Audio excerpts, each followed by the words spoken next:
YouTube, what is up, man? I missed you guys. It is May 27th. We got the next game for the Knicks and the Indiana Pacers. This is game 5 of the series. Let's talk about it, man. Cue that intro. Let's smoke the books. The lock talk. All right, man. Obviously, look, this is a big game, man. A big series. This is game 4. I'm sorry. This is game 4. It's 2-1. Indiana Pacers are up, but the Knicks did win the last game. So let's straight go talk about this game. But before I do, man, if you guys been enjoying these videos, man, we are on a 20-10 run or 21-10 run on these NBA plays. We're doing absolutely incredible. So if you guys do want to tap in and continue seeing me come up here and drop these breakdowns, please hit that subscribe button, leave a comment, leave a number. Let's leave a number 2 down below so the Knicks can get their second win. But I'm gonna be objective, obviously, right? I'm not giving anything away, right? I'm honestly been struggling a lot with this series. Obviously, I only bet it once personally. Well, actually twice. I'm 1-1. I bet the first guy had the Knicks. They obviously blew that crazy lead. Then I bet them the last game and they won, obviously, as dogs. So right now they are 2.5-point dogs, even though they won their last game. They won by 6 points. Let's go take a look, though. As I always say, the best way to look at these playoff games is kind of to see their last game and seeing how they did. So let's take a look. So let's go look at the box scores. Let me move this around a little bit. 106-100, man. So obviously, the highlight of this game was definitely my man Karl-Anthony Towns at 24 points. He definitely carried the team. But I'll also say Mikal Bridges and OG Anunoby also played very well. 16 points, 15 points. On the other side, Indiana Pacers, Pascal Siakam, he didn't do obviously as well as the last game. And Halliburton had a decent game, 7 for 15 in the field. I mean, the big thing was this right here. Nesmith was not present in this game because he did get hurt part of the third quarter.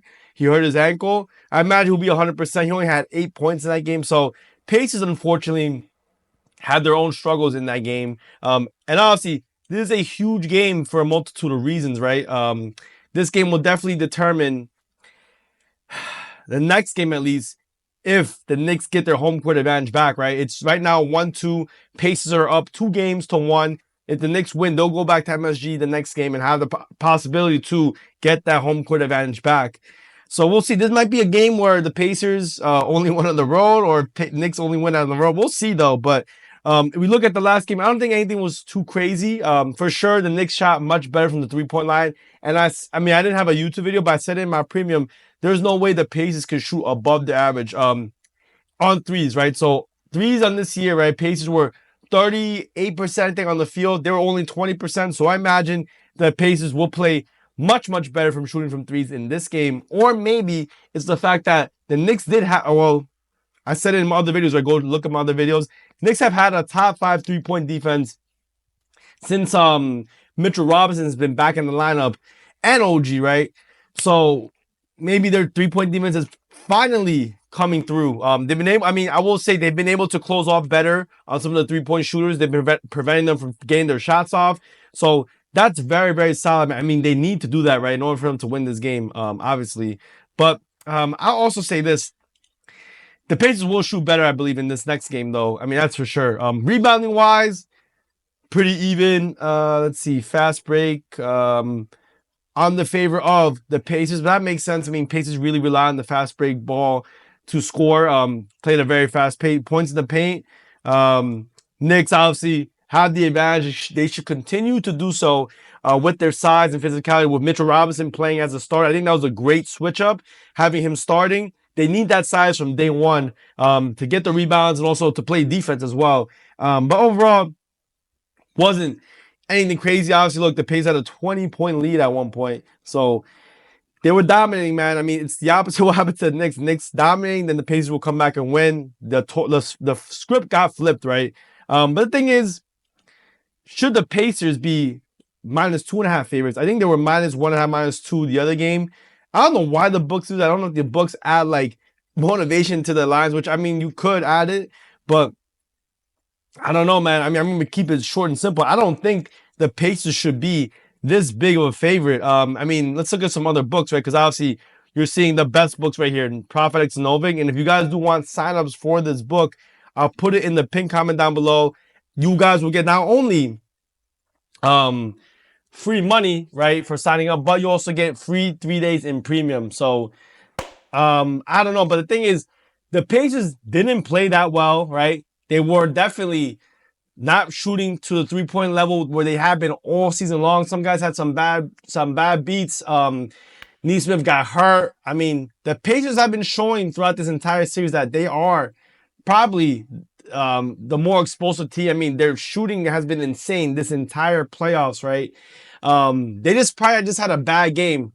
But before I give you guys my pick, I do gotta do this, man. I totally forgot. I have to do the comment randomizer, bro. So if you guys did go leave a comment on my last video, right, which is the last YouTube video where the breakdown was for, I believe it was the Timberwolves game in the OKC game.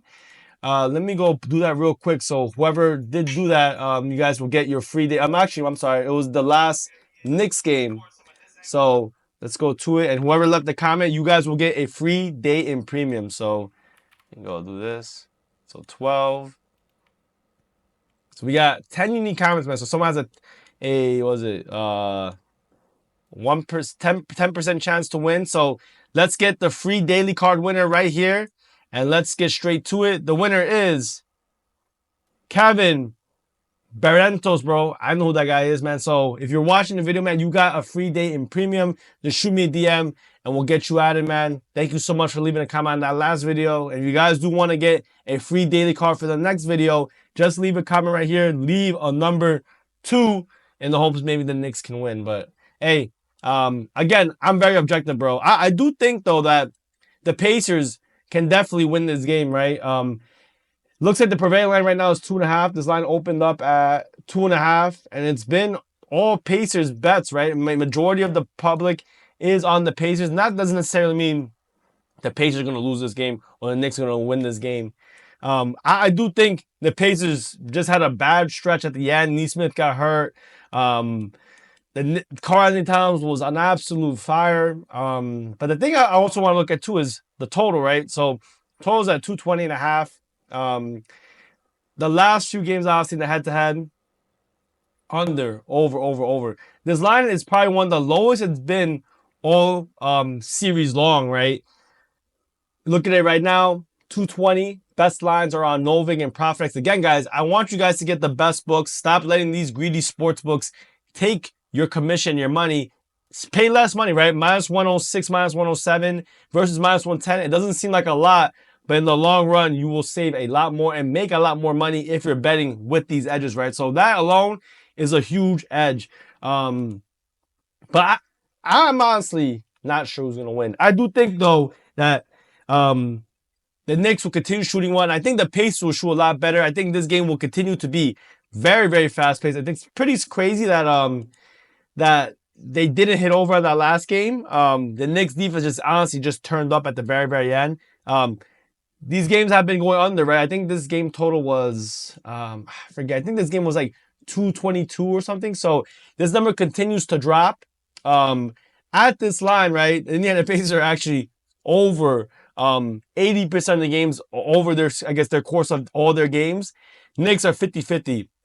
I honestly think the Knicks can cover this game and win this game, but I'm actually more interested in this total. I think this game is going to go over. I think it's going to be a very fast-paced game. I don't think the Pacers will shoot at a 20% three-point difference.